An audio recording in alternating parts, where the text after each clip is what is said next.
huling banat naman para kay Topak at Spoof Dog!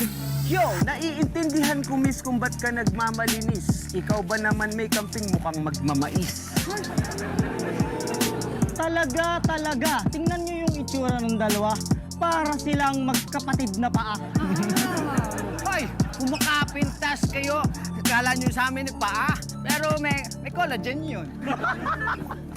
Check. Kumakapintas kayo para kayong perpekto. Pero hindi nyo alam kayo'y parang insekto. Ang lalaki ng bunganga nyo, kasya ang lahat ng sa katutak na tao. At kung pagiging tandem din lang at kami mukhang paa, aba, sige, kayo na talaga ang pinag-tandem. Dahil ikay isa mukhang paa at isa'y mukhang tsinelas na rubber. Yay! Ang galing mo doon, Mama Priya!